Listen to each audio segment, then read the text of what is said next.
What's up, everyone? Welcome back to the JR Wisdom channel. And I want to thank y'all all for tuning in and new and old subscribers.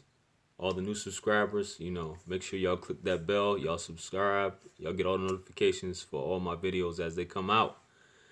I just want to make this video real quick in reference to Miss Rachel Dolezal. For all of y'all who may or may not be familiar with her, I know y'all have probably heard of her in reference to about 2 years ago in 2015, some things that have, well, not some things, something major happened, which was the NAACP thing, the NAACP issue, where she was outed as not being actually black. She was actually put on Front Street as far as the actual, she's actually white, so she's coming recently under in the media as far as some comments because she's like constantly popping up with different things that she's saying. But this one is obviously in reference to a book that she's writing, and this book, basically, I guess it's gonna be a tell-all, about what she's her life and her struggles and things of that nature that she's had to deal with and things that she's going through. Um, but all in all, I'm going to discuss her and this recent thing what she said about reparations and there being a pan-African diaspora, which is something new for me altogether. And for all of you that know, technically, I guess you can use that term, but when we get into pan-African diaspora, you talking about the whole continent of Africa, you know, being separated and starting over in a different, you know, area, so to speak. That's something else. But anyway, besides that, we got she's as y'all have seen it, she's just this quirky lady. She's self-described as with this new term coming out, transracial and things like.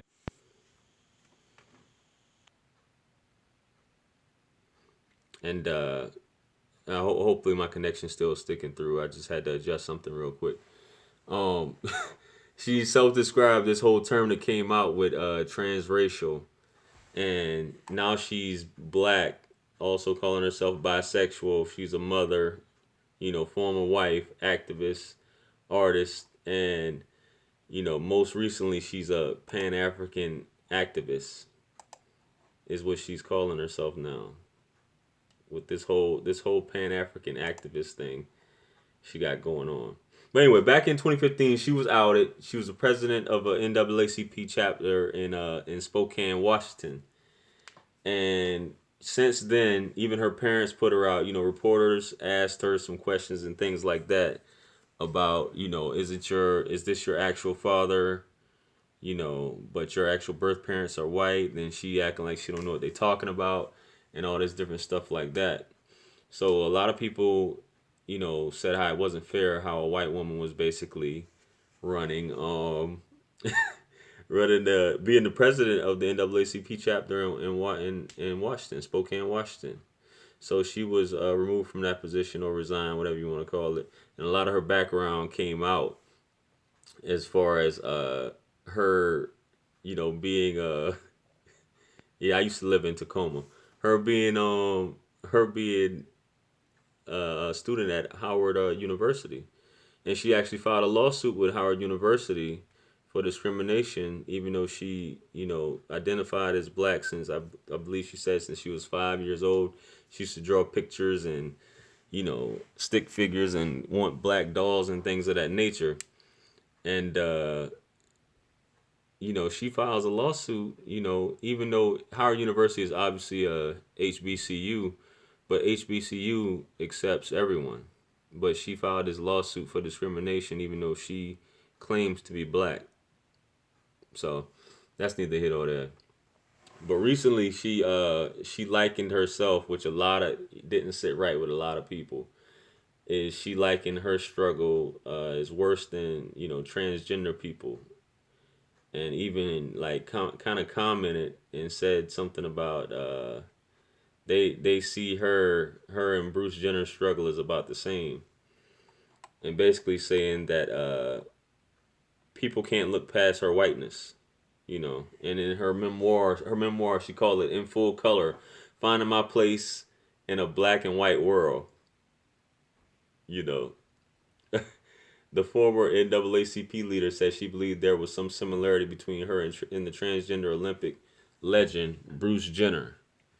She says, "Well, I think a lot of people have drawn that parallel, you know, and actually race has been to some extent less biological than gender," which I don't know what kind of science these people are going into when we getting into science, but she's saying that, you know, it's less biological than gender. And she says we've evolved into understanding that gender is not binary. It's not even biological. So gender isn't biological now. You know,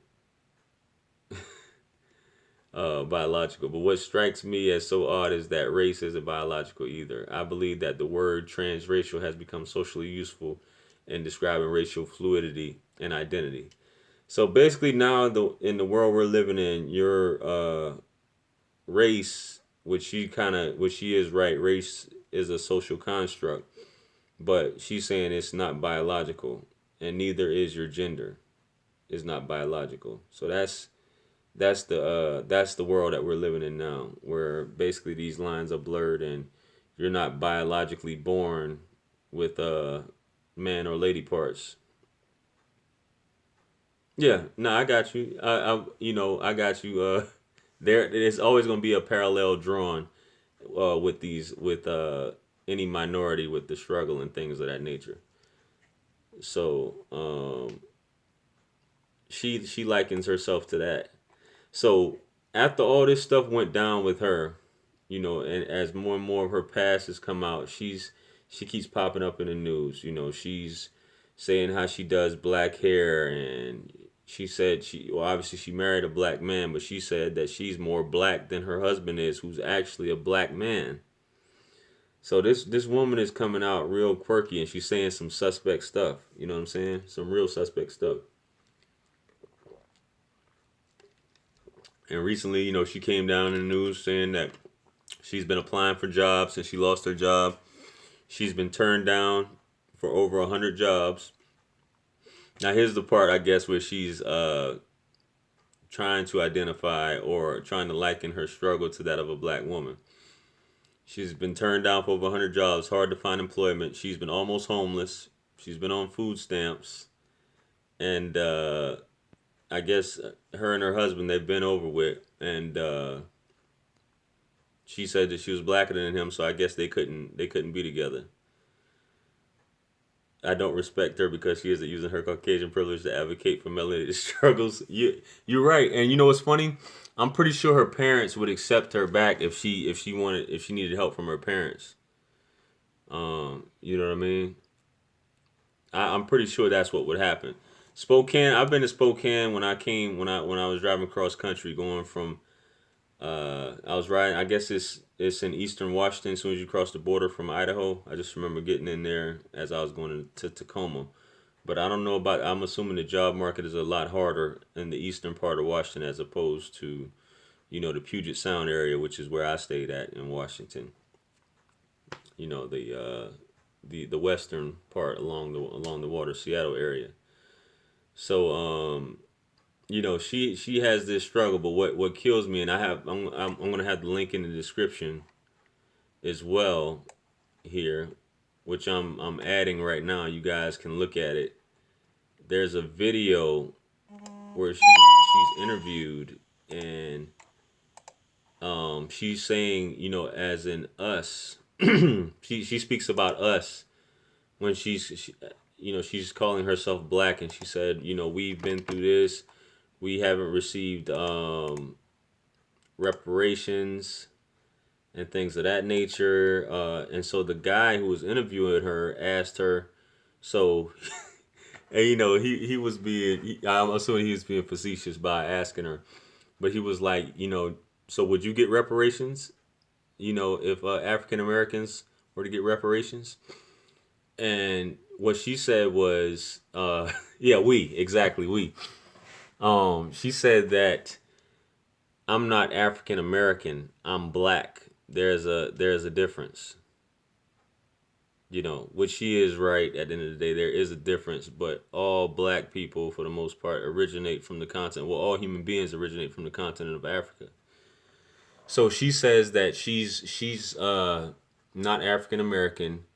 She's black. Then she turns around and says she's Pan African, so to speak, and she's within the Pan African diaspora. So when we talk about as I said earlier, what a diaspora is, when a group of people are in another land that's not of their own homeland, whether that be by force or whether that be voluntarily, i.e., the Jews in Germany and things of that nature. But she's saying Pan African diaspora, and then she went on to say that everyone has a black mother eventually somewhere down the line. And I guess she's getting to the point of Professor Dr. Leakey and all this thing with all this ancient history and anthropology with Lucy and stuff like that we all, as far as the human beings, have and this is what I got from the interview, we all have a black mother originally. Hence, all of mankind falls within the Pan-African diaspora. I found that to be pretty interesting. You should ask Lucy for a job. I know, right? You know what I'm saying? So that's what she said. I found that to be, very interesting. And I guess he caught her when she said that, that this whole issue as far as this. But it's going to keep coming. And I think she keeps getting booked for interviews because of the things that she's saying.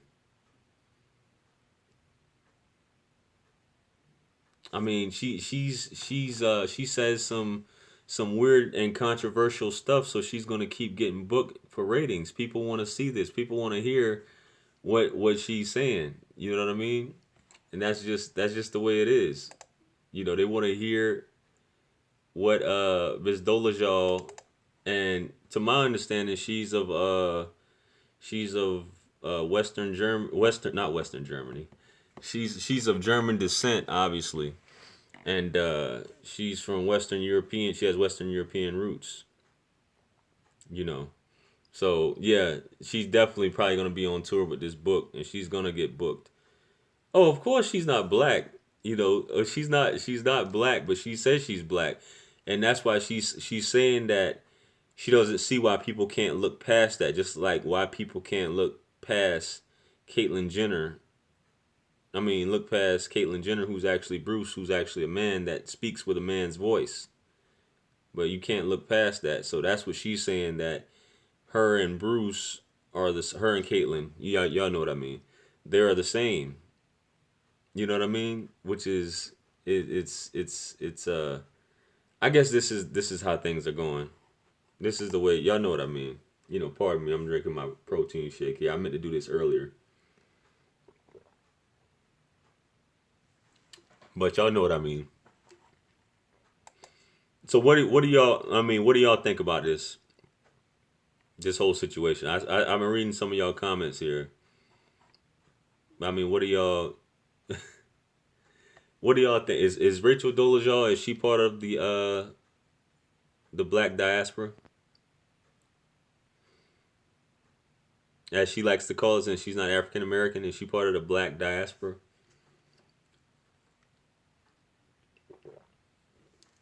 She's crazy. I don't know, man. I don't know. I think this woman is on to something. I think she's smarter than y'all give her credit for. You know what I'm saying? She's smarter than y'all give her credit for. She says she's a distract. What is she a distraction for? What is Rachel Dolezal a distraction for? Part of the media hype. So is the question is can she make a comeback after this book? Because they're talking about, she's saying the only thing she can get now is the only job offer she's getting now is to do porn and a reality show, which I don't know why she hasn't hopped on the reality show. You know, I'll call it a minstrel show, whatever you want to call it. But I don't know why she hasn't hopped on that yet to get that money. You know, because she's got quite the gift of gab. You know what I mean? Yes, and she can definitely do both. Black African. She's Pan African within the diaspora. Mona Scott will contact her soon. You think so? She's gonna be on VH1. She said that Mona Scott will be contacting her soon. Who would want to see her on? Who would want to see her own reality show though? If she had her own reality show, y'all be watching it. Y'all be tuning in. Mona is a pimp. I mean, Mona is getting checks, and anybody who can, she's getting booked like this. Why not? Why wouldn't Mona want to capitalize on this? You know, why wouldn't Mona want to capitalize? Caitlyn Jenner. She said her being uh, a black woman, a transracial, being transracial is harder than being a transgender.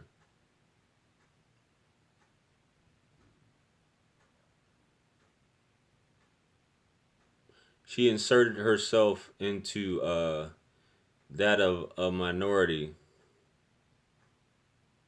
because she said that uh, being black is a culture and a social construct. Mm. Yo,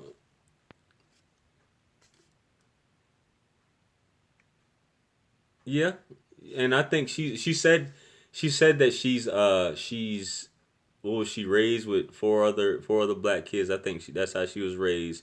She used to do their hair growing up, and she basically in the area she was living in, she was doing people's hair and stuff like that, and that's how that was one of the things that, and I think she taught African American studies also for college in Idaho or something like that.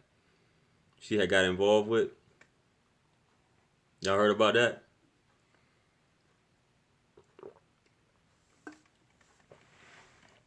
I don't know. I don't know. I just wanted to go ahead and do this video real quick to let me know I'm not the only one that's thinking like this. Cash Me Outside. She's making that money now also. I don't think she's an attention seeker. I just think that people keep coming after her. I don't think Rachel Dolezal is actually seeking attention. I think that they're actually people keep ringing her, keep calling her up, and keep hitting her up to try and get interviews, and they're offering good money for her to do these interviews. Same thing with a book deal. I'm pretty sure they came to her with a book deal because of this unique story of this woman who you would like you to believe that she is a black woman in a white woman's body, and biologically she can choose who she wants to be.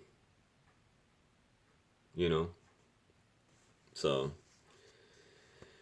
I don't want to tarry too much longer on this one right here. I figured I'd jump on here and chop it up with y'all, but y'all look out. I'm still supposed to be doing a live tomorrow with O'Shea, so y'all check me out tomorrow on the vlogcast channel. I'm probably gonna do another video tonight. Um, I don't know if I'm gonna go live or not, but at 11 a.m. I'm 11 a.m. Nah, it's supposed to be at 6:30. 6:30 p.m. Eastern Standard Time is I'm gonna be on the O'Shea Vlogcast tomorrow. We're gonna be talking about some interesting stuff, so y'all can definitely tune in. Um, you can definitely tune in tomorrow. We're gonna definitely have a epic show tomorrow for y'all to tune into. So with that being said, make sure y'all, I would say get the likes up, but there's only a few people in here. So everybody else who's watching this later on, make sure y'all hit the like button, share, subscribe. Check me out on social media as well. Instagram, Facebook. I got my new Facebook page up. Check me out on there. A couple coins by all means in the well of wisdom if you're feeling charitable. Check me out on Amazon as well. And I want to catch y'all on the next video. Remember, anything lost can be found again except for time wasted. So by all means, y'all have a great night. And, I'll see you guys later. Peace.